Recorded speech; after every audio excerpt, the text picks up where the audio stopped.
Hi, I'm Larry Gifford. I have Parkinson's disease.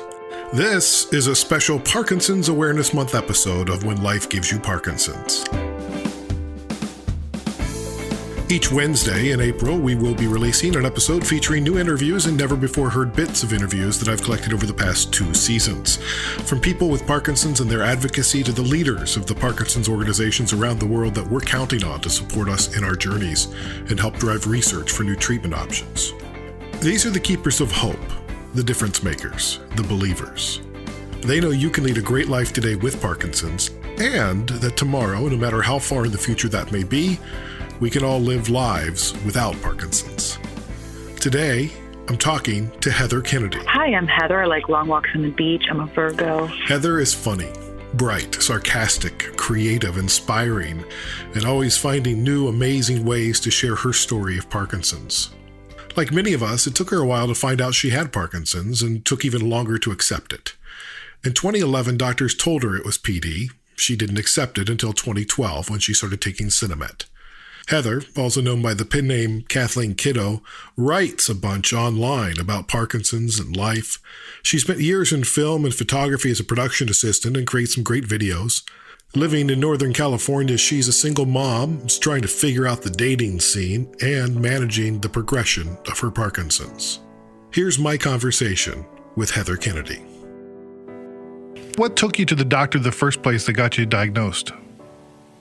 I picked up my violin, and I am my mother's daughter. And my mother, when I asked if I could play the drums, told me I had a choice, violin or viola. And violin is very exacting and requires your finger pads to be right on the string. And when I picked up my violin, I realized I couldn't play. Not only couldn't I play, but I couldn't do the vibrato. And so it became scary to me. And then my neck began to ache, and my knuckles were sort of dragging. I was very depressed. And I just became worried, like something's wrong. And they kept telling me it was in my head for years. And they said I had lupus. Next, it was fibromyalgia. And finally, probably, they said it would be Lyme disease, before I saw another neurologist who diagnosed me almost immediately. Why did it take a year to believe that it was Parkinson's? It's not so much that I didn't believe it was Parkinson's. I think I just didn't trust the medication. You know, you go to a doctor and they say, very matter of fact, you have Parkinson's. They hand you these drugs. And you're like, well, what is this? Oh, my hair's going to fall out and I might have a lot of impulsive and compulsive reactions. So I kind of halved it for a while and haphazardly took it. Didn't really notice much difference because, you know, there's that honeymoon period where you're not really malfunctioning yet. So by the time about a year rolled around and I saw a different neurologist who was much more specific, then I knew for sure. When you are sitting there and you can't play the violin and you are aching and no one's really believing you, what's going through your head? It feels a bit like an alternative universe. Like I'm underwater in a wool blanket, the water's freezing, and all of my friends are above the surface of the water laughing and playing and dancing, and they're looking down saying, why don't you just come out of the water? What are you doing down there? And I'm kind of screaming underwater, like those dreams where you're screaming and no one can hear you. And they're kind of smiling down and waving at me like they don't realize that I'm in peril. It feels a little like that, like I'm always yelling and into a vacuum. So there's this feeling of isolation, this immediate isolation. Scary. When you were diagnosed, what did you know about Parkinson's? Michael J. Fox. And also, I Googled that little kind of stooped figure, the illustration that we all complain about, and I thought, I'm not a little old man. This doesn't fit. I'm not Michael J. Fox. I'm not represented here at all. And I just kept looking for representations of me, much in the way my friends' children who are of mixed races always look for representations of themselves in the media, and I just didn't see anything. I was like, well, where are the young women? And I decided to put my face out there a little bit, you know. And why do you think it took so long to diagnose you? Do you think that had to do with your gender as well? And the first doctor that I saw, absolutely. He no longer works as a physician in the United States of America. He works in Vancouver. He was someone who was so dismissive that he actually wrote in my permanent medical record that I was an addict because my pupils were dilated, because I did take an Ativan that day because I was horrified, that I borrowed from a friend, by the way, that I was horrified because I thought that there was going to be some painful testing in my digits with the neurologic testing because a friend had had some very painful tests done. And it was 8 o'clock in the morning, and I was kind of shaky, and I looked probably ragged. And he says in the medical report, based upon her appearance, I'm going to suggest this person is a drug addict, basically. And he was so far off the mark that within a few months when I saw another doctor, the second that I walked into that doctor's office pretty much was like, oh, you have Parkinson's disease. So I'm not really sure why it took so long to... He was the first doctor that I saw in earnest. I had seen other doctors prior to that specialist. I just didn't know that I needed to go to a movement specialist. Yeah, talk about the importance of a movement disorder specialist. Well, neurology has many different fields within itself as well. So if you go to an MDS, they're going to know precisely what to look for. As I do, and as you probably do now, you can probably see someone moving out in public and think to yourself, oh, I'm pretty certain that that's Parkinson's. There are distinct characteristics that we share. And I had already been doing a bit of the freezing. My left hand wasn't keeping up with my right. I had all the other symptoms, brain fog and all kinds of things. But when he did the basics and ran me through the routine, it was so perfunctory, the first doctor, that the second one did a much more extensive, comprehensive test. And the doctors prior to those two did say, and I quote, "This is all in your head. I think you might need some antidepressants. I think you're just depressed." And so I've tried all of those medications as well. I'm well versed in the medication department.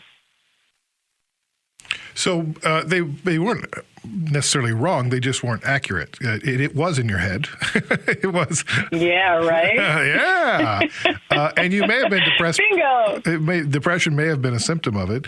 And that's the thing with an MDS is they can notice those non-motor symptoms a lot easier too. Yeah. Yeah, in fact, I do see a great doctor now through UCSF named Chadwick Christine, and he's just brilliant. So whenever I do mention doctors or incorrect medications, it's not him. He prescribes very carefully. Yeah, it's important to like your MDS, your neurologist, your whoever's in your care team. For me, I mean that's who I trust. I mean, mine, like he'll check in on me like every 6 months. Just give me a call, see how I'm doing. Do I need any adjustments on my meds? You know, how's the new medication working? Like I don't get that from any other doctor. The really nice thing about the UCSF format is that you have something called MyChart, which many hospitals or health plans do have, but you can communicate directly with the team. So the nurse practitioners, at least, someone will get back to you within, 48 hours. God, and they'll get back to you right away, and they'll refill your script, and everything's just done. So I don't have to drive all the way into San Francisco from where I live, which is kind of nice for people with Parkinson's. So there's a little bit of telemedicine coming up, too. That's cool. I like that. Yeah. You're a mom. Yes. What was I thinking? No, I'm just. How old were your kids when you were diagnosed? They were young because my son is almost 20 now, and my daughter is 16. And what do they think? So I don't think that there's any way to describe the ups and downs. The off times still throw them off as well. And for that, I'm deeply ashamed, in fact, that I can't manage this disease better. But as the efficacy of our drugs fail and the honeymoon periods end, and we experience these gross up and downs, who suffers? The family, the people nearest us, our partners. So the kids are often baffled, and there will be days when I can't drive my daughter to school. I've had to put my 15-year-old daughter into an Uber or a Lyft to go to school because I couldn't get in the car safely. So there's that. Yeah. That's good for a little therapy session there. Some good material. Yeah, it's really hard to be a parent because you already feel like you're not doing everything you can. I know of no parent that thinks they're doing a fabulous job all the time to begin with, Yeah, well, other than me, I'm an awesome dad. But no, I know what you're speaking because I can't do enough. I don't think to, because I work all day and I get home and Henry just wants to play. And I'm exhausted, and I haven't seen Rebecca, so I want to spend time with her too. And so I'm splitting my time between the two of them, and I've got a couple of hours before bedtime, and it's just like, it's not quality time. I'm wiped. Yeah, this is what we talk about a lot in our support groups, how we have to be everything to everyone. And before my major support group starts here in the area, we split off. So the women are talking about women things and men about men things. And so women are often talking about how frustrating it is to be pulled in so many different directions. We have to look beautiful, and we have to be friends with everyone, and we have to be the supportive wife, daughter, sister, friend. We have to be in the career world. We have to be the good lover. We have to be a good mother. We have to be a good citizen. We have to, we're trying so hard, and Parkinson's wipes everything out like a tsunami. It covers everything with this relentless fatigue and exhaustion. To start, there are so many other things, of course, but just start there, and you're like, wow, I'm already at half speed with half the energy I had before to do twice as much work. That keeps increasing, right? Like you mentioned, you're wiped out when you get home. We're also wiped out. Yeah. Well, and there's a lot more conversation about the experience of Parkinson's between men and women, not just from a symptom standpoint, but how it impacts their role in the family and earning potential in society and available treatments and research and everything else. Yes. What's your experience been like? As a woman, I have found that it changes your everything from your libido to your ability to focus and multitask. Like before, I thought it was so great at getting all these household chores done. Now I'll look at the dishes and just shrug. The apathy sets in, and I used to be meticulous about these things. I will say the part that really bothers me right now is the menopause that's sneaking up, that I'm sweating through my sheets, and that once a month, my medication doesn't work. It just doesn't hit. Without getting too deep into that, I also find that it makes it a little hard to go on a date when you have, like, let's say, urgency, urinary urgency or things like that. I mean, there's a lot of things that just aren't very sexy about Parkinson's. You start to sort of slur and people think you're drunk, or, the dates that I go on, I have to know ahead of time, hey, here's what you're getting into. Good luck. Good luck. So let's talk about dating a little bit. I'm grateful that I have a lovely wife of 20 years and I don't have to do that, but that's a real issue for a lot of people with Parkinson's. We talk about care partners, and you don't have a husband, and you're trying to date. First off, who would you consider your care partner? Well, it's funny. I think that would be split up between many of my friends. And unfortunately, my family of origin is across the country as well. So I don't have any family nearby, not even in this state anymore. Wow. They've all passed. So my friends really are my family. And I get tremendous support from, believe it or not, you and the online friends that I've made through Parkinson's, and everyone that I've met through the wonderful World Parkinson's Congress. You are my support system. Me True too. Story. Yeah, for sure. I mean, it's been life-changing for me. But I don't know what I would do without it. Yeah, no, I don't know either. Because there's always somebody, if I'm awake at 2 a.m, that I can talk to because they're in Europe or Australia and they're up and at 'em, and or like if I'm having a day and we're on the same time zone like you and I are, we can catch up, and it's so nice to have dozens of people available at the flip of a switch. It's kind of cool. Yeah, who just get it. Right. Yeah. So you don't have a husband or a wife or a partner of any kind. You're looking for one. You're looking to date. What is a date like when you have Parkinson's? Can I tell you about my last date? Sure. So I'm late for this date, and this is like a really cool surfer dude, okay? He's waiting for me at the train, and I'm running toward the train. This is the last date that I've been on, okay? This is why I don't date. I'm running for the train, and I realize I really have to go to the bathroom, but I don't want to miss the train. I can hear the train coming, so I'm speeding through the turnstile. I drop my card, miss the train anyway, run up the stairs, apologize profusely. We're going to be late to the band. We get to the band. We're having a great time. And the bathroom is sort of overflowing. It's not working. It's one of those places. Yeah. So we're listening to a band for an hour or so. And we leave, we get back on the train, and I realize, wow, I really forgot I need to go to the bathroom. And of course, if you've ever been on any train in public transportation, there's no place to stop. No. So all the bathrooms are locked. So we finally get to our final destination, and I run to what I think might be an open bathroom and anticipate that, and it's closed and locked. At this point, all bets are off. And he's like, why don't you just go in the parking lot? So I'm I'm like, oh my gosh, this is not graceful, not cool. Run out to the parking lot, find some paltry bushes. I mean, they're very thin. As I bend down, full moon, all the cars' lights go on because guess what? Everybody else came off the BART train at the same time and was getting into their cars. Oh, no. They were all getting in their cars. Yes, I'm full Monty, full moon, behind a very thin shred of bushes, okay? Date is pretending not to look, not to notice, furiously tapping away on phone, turning away, leaves the bottle of juice that we had bought on my on my windshield of my car and says, oh, it's really nice hanging out. Promptly gets in the car and kind of drives off rather quickly. I'm sitting there. My pants are half soiled because, of course, I did pull them up, right? Midstream. I'm not going to be there.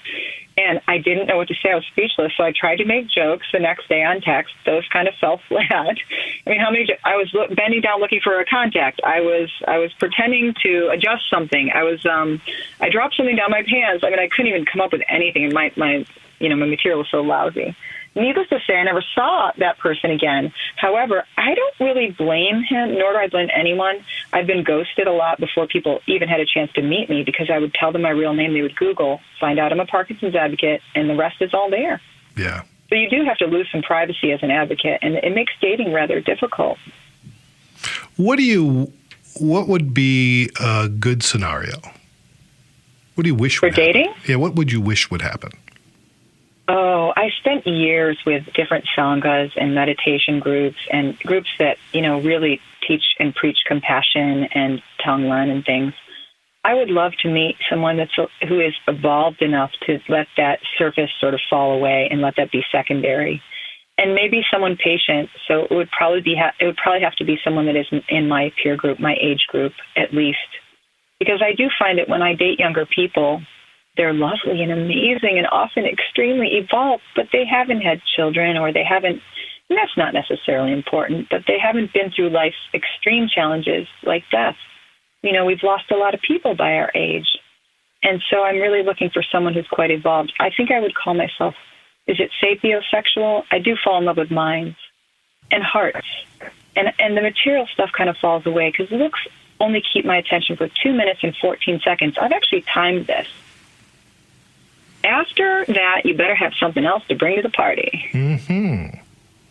So, yeah, I would say, and I'm not particularly, it's not that I'm not picky about appearances, it's just that that's not really that important to me anymore at all. There's a humility that comes with having your body not work sometimes that makes you realize some of this stuff is small beans. It doesn't really matter. It matters how you feel in another's presence, whether they expand your heart and mind, and whether you get to see the world through this fascinating new place of two sets of eyes, Yeah, and 50s, as we approach 50, is tough because, you're kind of like stuck between I'm not old, but I'm aging. Yeah. And, if you're dating somebody who has a disease like Parkinson's, is it just a reminder that we're getting older faster? Mm-hmm. And that's going to be really hard. We are all terrified. Yeah. I mean, but that's going to be hard because then you have to get with somebody who has had that life experience, like you said, have the ups and downs and understands what life is all about. And it's, the life's most fragile moments are what makes us who we are. Absolutely. Just like the famous quote by Lenny, he said, the cracks are where the light gets in. That's Leonard Cohen. Yeah. Or many spiritual people say, where you've been wounded is where you can be brilliant. Where you've been wounded is where the work starts. Yeah. And in improv, we celebrate the failures. Yes. Irish wristwatch. I still can't do the warm-ups, Larry. They're Irish hard. wristwatch. They're hard. So do you? So when you think about all of this, how does it make you feel about your Parkinson's? I have an amount of shame that I can't do certain things or show up for certain people as I'd like to, that I need to then draw attention to the fact that I have this increasing disability that's creeping up. It's like I'm always bringing an uninvited guest with me wherever I go. So there's that, but largely, I know this sounds strange maybe to some people, but I really like myself, and I know who I am and what my intentions are. And I want to leave the world just a little better than I found it, if possible. And if I had to get Parkinson's to do that, so be it. I just, there are so many other challenges besides Parkinson's that come up simultaneously. None of this happens in a vacuum. And so I feel bad when I feel burdened, like I'm burdening someone, like I'm being a burden. That's when I feel the worst. So, we do everything we can to stay as healthy as possible, but there are days when we actually do need to ask for help, And how's that for you? Boy, is that it's both humiliating and humbling, and it does teach you though who means it when they say the word love or that they care for you, because the ones who show up, really show up, like my friend Jody, who traveled. She's just my friend, and she traveled all the way to Japan with me to support me during my talk. That's awesome. At the WPC. She's a marvelous friend. And I have so many friends like that. You really know who means it. And because some people kind of disappear, and it isn't personal. We know that. It's like you said, we may remind them of death or, fragility or vulnerability that they can't look at for whatever reason. Who knows what? People move away from each other for no reason at all. It doesn't have to be Parkinson's. But yeah. I know I run into old friends, like from high school or whatever. Yeah. And they see me and they know what's going on, and they just have these puppy dog eyes. Yeah. Like, oh, poor you. And then you find yourself soothing them, like you said in that one podcast. Right. It's like, oh. Like, you're like, no, it's okay. Everybody has something. I'm fine. I'm on. Yeah, I'm fine. I'm fine. I'm great. Like, we are always making everybody else feel better about our disease. Yes, I've actually hugged someone that had tears in their eyes recently. And I'm like, I'm really okay. It doesn't hurt. She's like, does it hurt? Yes, it does. Oh, extremely. Yeah. Yeah, buy me a drink or a cookie or something. Right, yeah. Poor me. Yeah. I like to blame everything on Parkinson's, and my kids catch me all the time. They're like, Mom. I'll be like, Parkinson's, I'll shrug. Sorry. Yeah. Didn't mean to slap you out of the corner of my eye there. I didn't mean to, slap you with my elbow. Yeah, I do it quite a bit, too. I'm like, oh, I got the Parkinson's, so... Yeah, I got the goiter. Yeah. Have you noticed, Larry, that everybody likes to share their health issues with you when you tell them you have Parkinson's, no matter what it is? Yes, I get the, hey, do you mind if I shut the door and we talk? Sure, come on. That's what I know. Oh, no. You're like, I didn't need to know that part. You should probably get some ointment for that, right? Is that so? Well, you should certainly see a doctor. Yes. Well, I think you people tell you a lot because you do have a way of making people feel very comfortable and cared about. You have such respect. So I really love talking to you on and off the air. Well, I like talking to you too, Kathleen Kiddo. What can Kathleen Kiddo do that Heather can't? Well, Kathleen Kiddo is a moniker that comes from Kill Bill. Beatrix Kiddo is the main character of Kill Bill, and she has a Hattori Hanzo sword and can get the Yakuza, I'll slice him down, right? But I only had a pen, and because my friends were calling me Kill Bill, my friends kept telling me, hey, you're going to go Kill Bill. You better stop that. It just stuck. The name stuck. So my middle name's Kathleen. They kept calling me, hey, kiddo. Hey, Kathleen Kiddo, you're going to go Kill Bill today. But all I had was a pen, so I just started writing. So she can write, right? Like she can just keep writing. That's all we can do. Is it a superpower for you? I feel like a part of my brain has been awakened in this process. It's an awakening with Parkinson's. I've lost so many skills, like my awesome hip-hop dance moves. But I swear, my capacity for language and my ability to concentrate and hyper-focus on something has expanded a bit. So writing is a natural progression for me. I've always kept a journal, and I love it. It's a way to clarify and share with the world and you give someone sort of a little window into these stories, these miraculous stories. Some of them I don't even know where they come from. They don't even belong to me. Yeah, so you do write. You write a lot. It's you're prolific with your writing, and it's not just about Parkinson's. It's experiential. It feels fantastical at times, and extremely raw at other times. And so, what motivates you? Pain, depression, despondence, and then on the flip side, love, and this loving kindness that I've received, and these magical connections that I feel with other people inspire me. Like I can get off the phone with someone like you, Larry, and I can say, oh my gosh, he made me think about all these cool things. I'm going to write them down. And as I'm writing for a little bit of time, they then expand into a story. And it's neat how that happens. Everything in my experience becomes a part of the story, whether I'm looking at some beautiful, sparkly pants, or I'm noticing how someone was yelling at their child at the edge of the park, or, squirrel. No. No, but everything does get into the stories. Everything, yeah. So would you consider it therapy? It can be cathartic, but I think there's a danger in saying that writing itself would be therapy. There are times when I write in my journal, and those things have not been published, where I do think of it therapeutically. And I suppose there's also a therapeutic aspect to sharing when you hear people say, wow, I feel less alone because I saw this, and I too have this experience.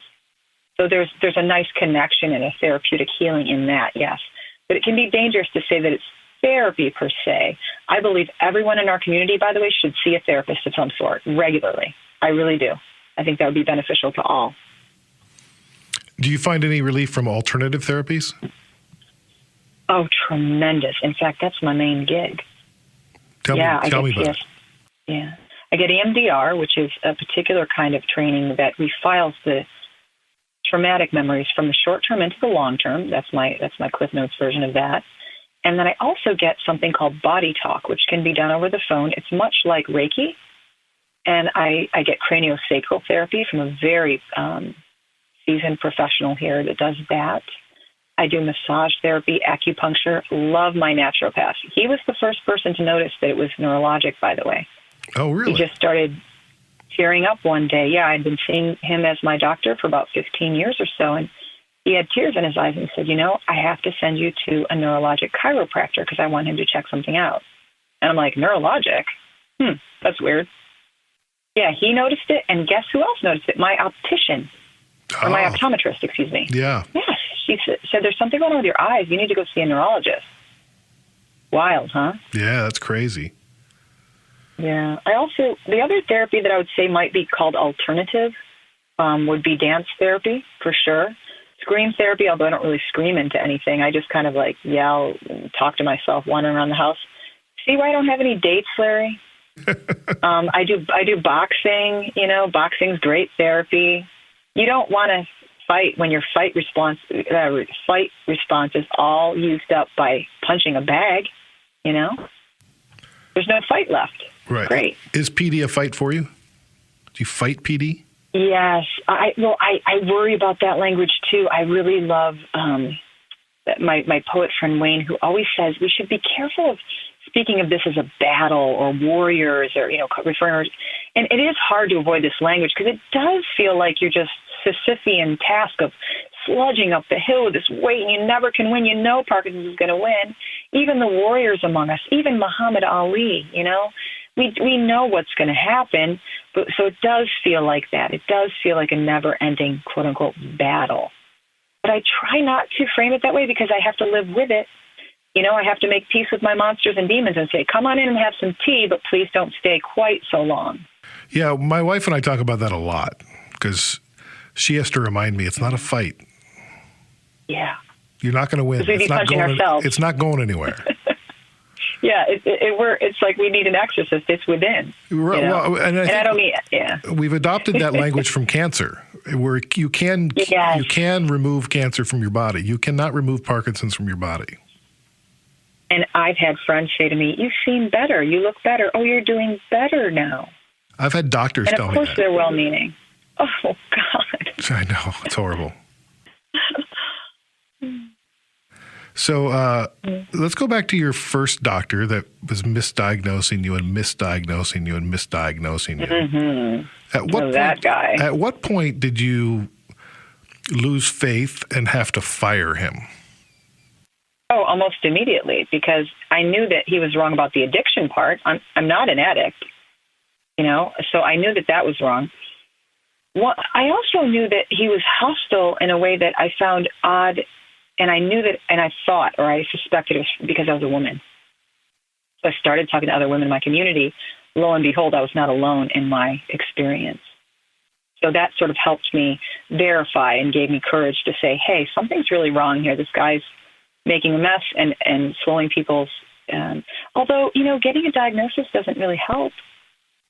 I mean, there's not a lot we can do about it. It's not like he sped up the progression of my disease. It was going to happen regardless of whether he said I had it or not, right? So can't be too angry. Right, but you can, I think sometimes we just assume that doctors. I know I grew up in a time when you didn't question doctors. You didn't, or elders. Or elders, and so there's this feeling like, the doctor, he's treating you that way for a reason. Like you begin to blame yourself, and the idea of firing your doctor just seems like it would be foreign to my parents. But right. I know that, like, when I have a physician tell me, "Oh, you lost your trimmer." No. Oh my God. Didn't lose it. Oh my God. Oops, where'd it go? Oh, there it is. Oh, there it is. No, I found it. And now it's going to punch you in the throat. So there's times when you're like, okay, you're just not interested in knowing enough about this disease for it to be beneficial for me. So I'm going to have to let you go. Precisely right. At what point, like, you stayed with him longer than, you didn't quit right away. At what point did you say, okay, I got to move on? This was after 3 visits, and the 4th visit was me telling him with paperwork, look, you've made a terrible mistake. Can you please rescind these remarks immediately? And him then giving me another 5-page monologue or dialogue about how I didn't understand how the medical system worked and I didn't know things, which is probably true, but that was the wrong time to be dropping that knowledge. I think we need to demand better care. And we need to demand it in a way that is not aggressive, but assertive. We need to say and advocate for ourselves because nobody else is going to do it. We cannot assume the left-hand side of the right. Look at how many doctors we've seen that are in different healthcare plans. I don't know about you, but not everyone is in the same plan that I see. So if that's true, keeping those things separate and the paperwork correct is difficult. And we have to demand that, are you sure that all these records are going, like, are you aware that I'm on this drug?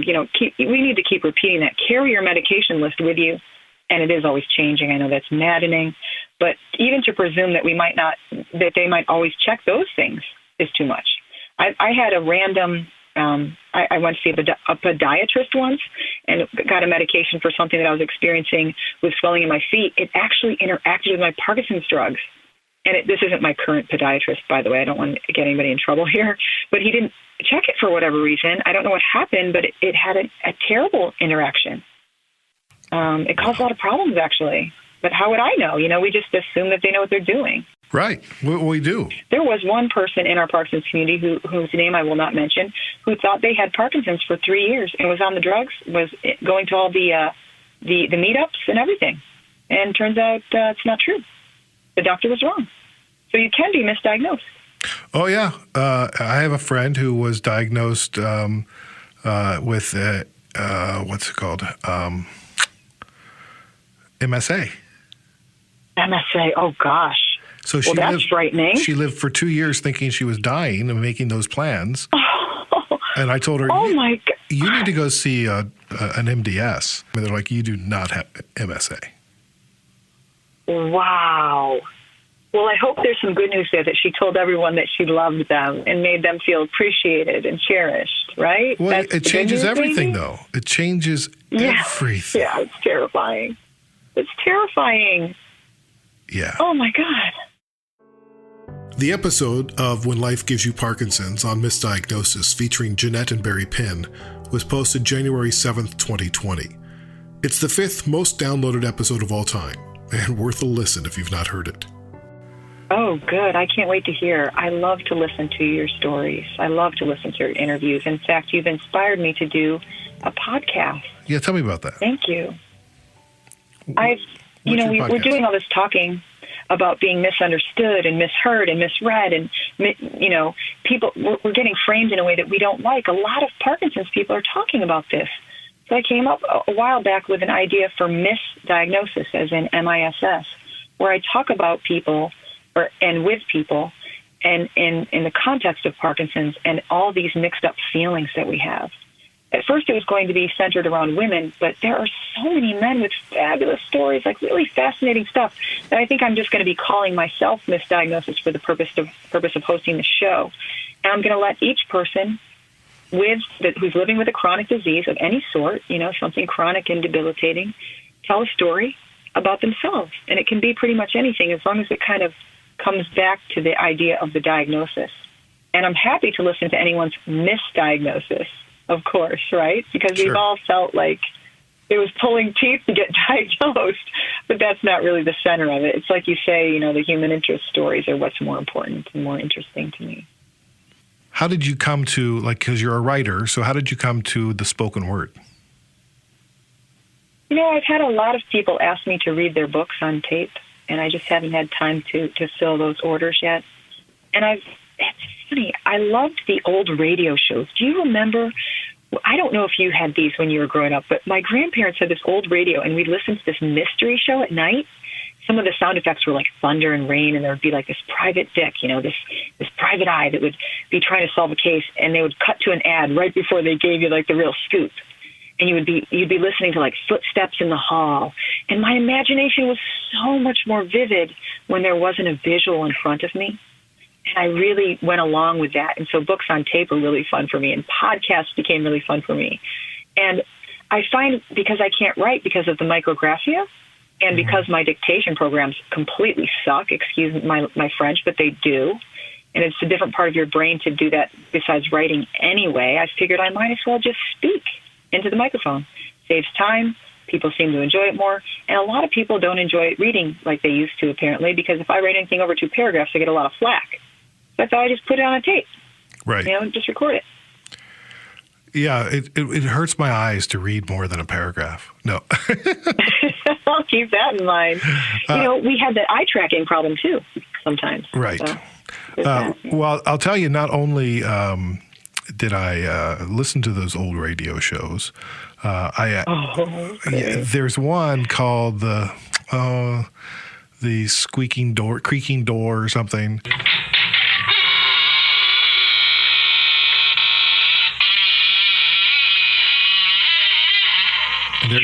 There's an episode where the killer's name is Larry Gifford. Larry Gifford of Chicago, wanted for murder, is sought by police. No. Yeah. Are you serious? I swear to God. Larry Gifford. Yep. Larry Gifford.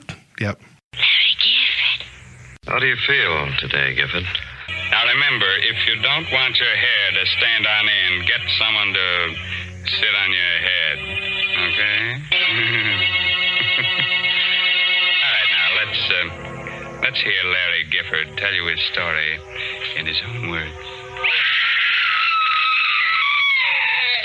I wish I never heard that scream. I wish I never saw a body lying there. Blood all over the room. The knife on the floor near her throat. I'll never forget it. I'll never forget how I picked up the knife. I'll never forget the sweat that came creeping out all over me when I heard the door slam. Stand where you are. You make a move, I'll blow your head off. Don't shoot, copper. Drop that knife. Okay. What's your name? Larry Gifford. Did you? No way. Did you Google? Don't Google yourself, because I'm like this B actress who's in a lot of like really bad horror movies, nice. Corny horror movies, apparently. Okay. But if I Google Larry Gifford, I guarantee I'm not going to come up with No. serial killer. No, you know what I was doing? I was doing another podcast about radio, and I was one of the guys that was the writer behind that show. His estate was being sued for $1 million, so I was just trying to get some context and stuff. And so I was searching him, and I came up on this webpage, and there was a sample of the show, and I just played it. Good evening, Larry. I was wondering when you'd get here. You know him? Yes. Mr. Gifford and I are old friends. And all of a sudden I hear, Larry Gifford was a murderer. I'm like, what? Yeah, it was called The Creaking Door. I remember this now, The Creaking Door. Yeah, and the old-time radio show was called, yeah. It's because they found the door in the prop room, and they're like, that's such a good door, let's make a show around it. It did sound scary at the time. Remember the things that used to scare us. Now I'm reading Stephen King's It, and I can't sleep at night. I wonder why. Heather's podcast, Misdiagnosis, is not quite ready for release. After our chat, she battled pneumonia, and then because she's in San Francisco, she's been ordered to shelter in place for COVID-19, and hasn't quite figured out all the technical side of things yet, but she promises me the podcast is something that's still on the burner. Now, if I know Heather, her stove has about 28 big boiling pots at any given time, so I do look forward to hearing her podcast whenever the timing is right. Heather, what are these non-motor symptoms bugging you the most these days? Wow. So where do I begin? Besides the insomnia and the anxiety, the almost crippling anxiety sometimes, for real. Like, you can't depend upon your body. You're not sure. If I take a step, will I freeze in the middle of the parking lot? Will I be safe enough to drive? Will I be able to do the things that I said that I would do? Will I fulfill my responsibilities? So it's causal and chemical. You see, it is actually very real anxiety from very real sources, as well as the chemical imbalances we suffer, which cause my biggest challenge, which is depression. I'm well acquainted. I can see it coming from a mile away now and go, oh, there you come again. Here come the horsemen. Yep, they're coming to get me again. And they come riding up and they try to drag me through it again. And, depression's such a liar. It just wants to get you alone and dismantle everything you've got and take your last bit, It's such a liar. It's such a horrible thing to deal with in isolation. When you're feeling it come on, what do you do? It's funny. Sometimes I'll either put myself out more or go into the cave, I call it. The cave will be a creative cave where I will just start working in earnest. But if I put myself out there more, that includes trying to help other people. I will go to my local Y, which I'm a member of, and I will work in the stroke class with those people, unofficially, by the way. I'm not trained to do so. I will go work and help out with the Parkinson's boot camp. I used to work with my friend Carol Fisher, who's a wonderful yogi and Parkinson's expert, actually, and she's introduced me to a lot of techniques to help people move. And that feels really good, something small to give back. I'll do these little random acts of kindness. I'll leave little pieces of art around, or I'll pay for the person behind me in line, or, just small little things. I don't talk about it, but it does. It makes me feel a little bit better, and it reminds me that my suffering's not special. Everyone's suffering, It's just the human experience. It doesn't kill you. It's going to make you think it's going to kill you, though, It threatens to. But it won't. It can't. It's in, that part's not real. You just have to keep pushing back. This is what I tell myself. So are you in battle with the depression more than the disease? I do battle with depression much more than the actual physical symptoms of this disease. I can count on the fact that I'll be shuffling if my medication's off, that my left hand will start shaking and work a lot less efficiently, and sometimes my right too, that my foot will curl into dystonic fits, that my neck will hurt, my back, my shoulders, everything will always hurt. I will ache tremendously from head to toe. I can count on the fact that I'm going to not be able to roll over in bed sometimes, and I'll feel like I'm stuck in quicksand of my sheets. My bed becomes quicksand, which was, incidentally, my greatest fear as a child. So, all of those things I'm expecting. I'm expecting some of this, urgency or, all the aches and pains, all the things, slurring the words, my voice getting softer. That's why I do karaoke. I want to keep the voice moving. All those things are expected. I work out like an animal to keep up just the baseline of what I think might be my best physical self. But the depression, it's tricky. It creeps up. Like I said, it lies to you, tells you that you're nothing, that you're useless, that there are millions of people and billions of people and that you don't matter. It tells you that your contribution doesn't matter. And yet we got to keep our eyes on this bigger picture. We've got to do that. Like you have a bigger picture of helping through the greater good of all.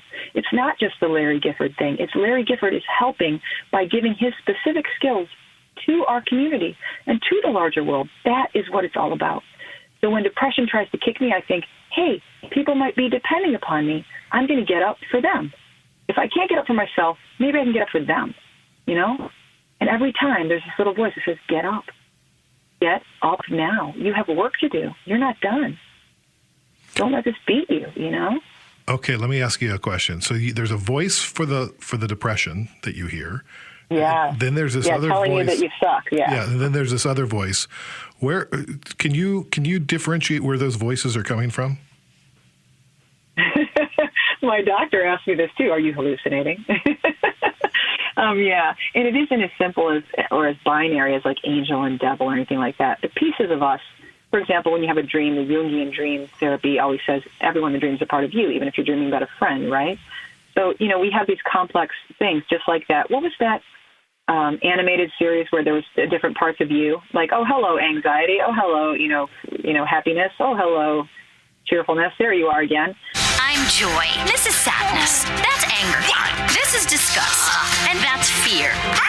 We're Riley's emotions. So I've learned to study that my thoughts aren't real. So these thoughts, these fleeting thoughts of you're nothing versus you can do this, you know, I know that they're all just thoughts. It's kind of like when someone tells you that you suck or that you're great. It doesn't matter.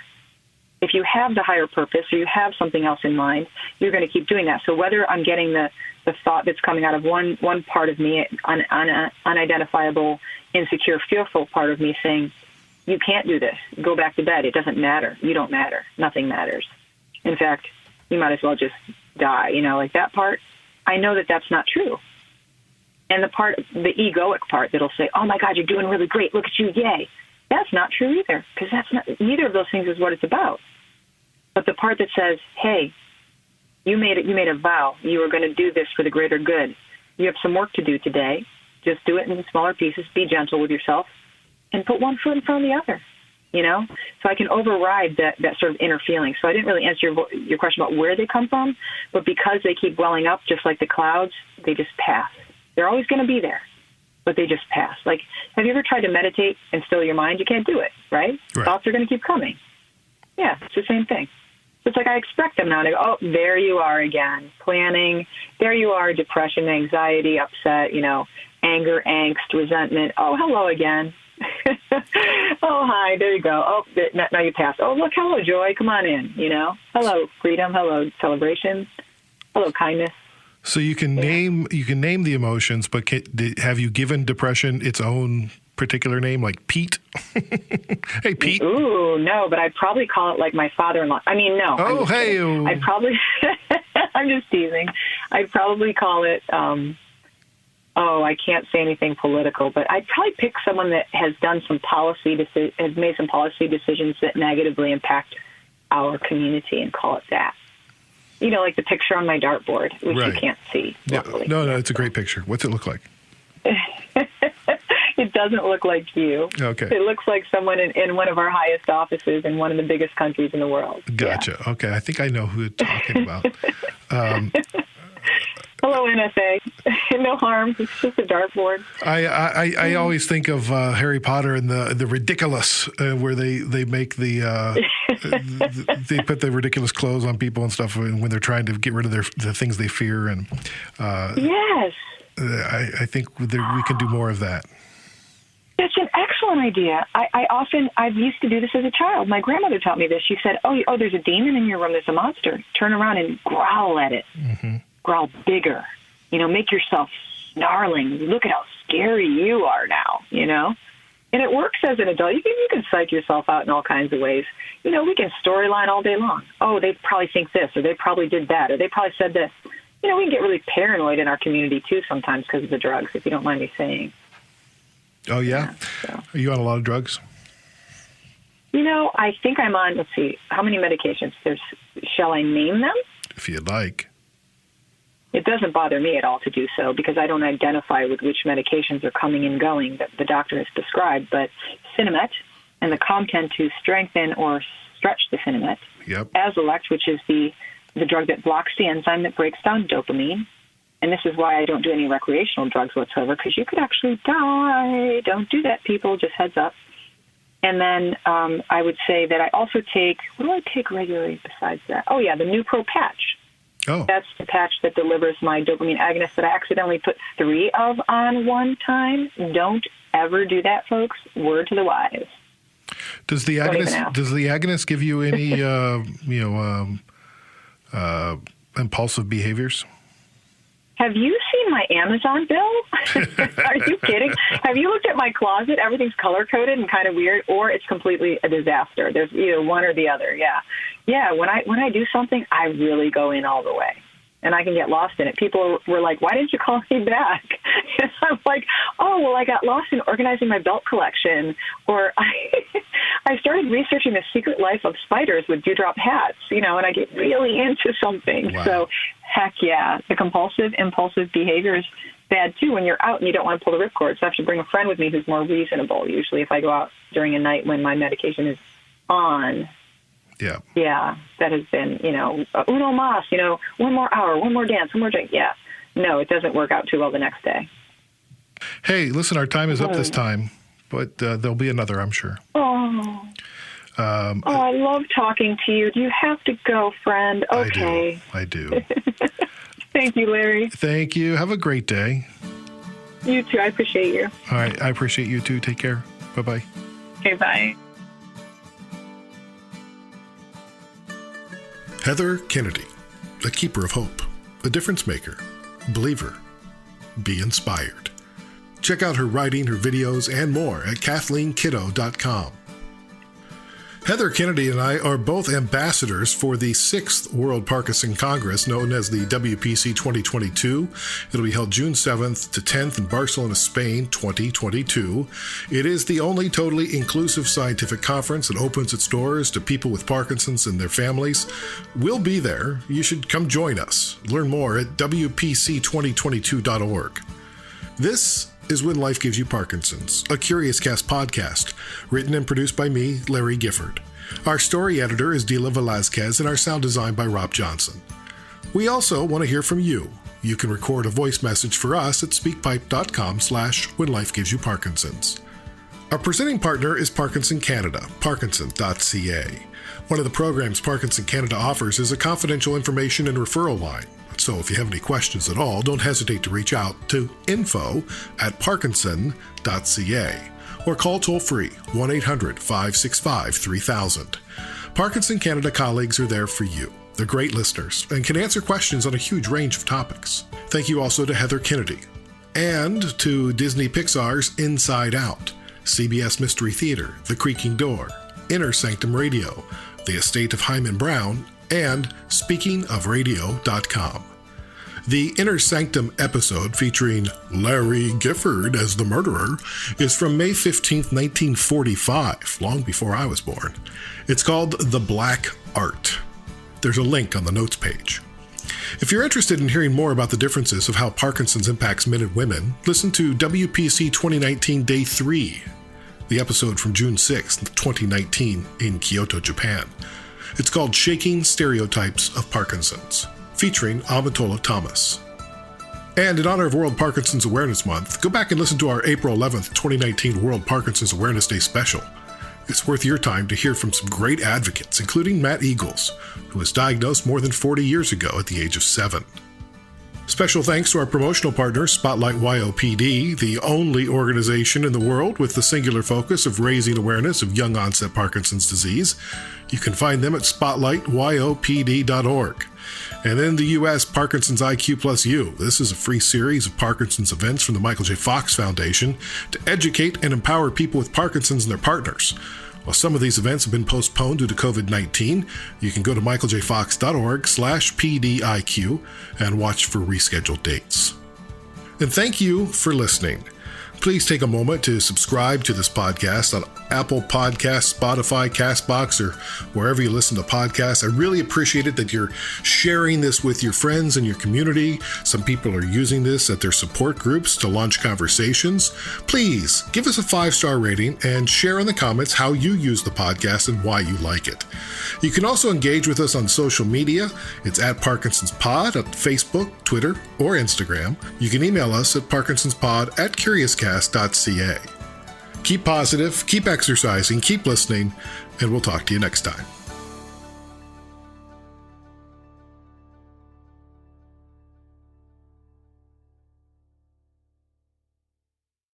Canada may be known for its landscapes and friendly people, but beneath the surface lies a darker side of crime, history, and the paranormal. Since 2017, the award-winning Dark Poutine podcast has explored the shadowy corners of the Great White North and beyond, delivering chilling tales from a uniquely Canadian perspective. Hosted by Mike Brown and Matthew Stockton with over 300 episodes and fresh releases every Monday, Dark Poutine is your weekly ticket to the creepier side of Canada.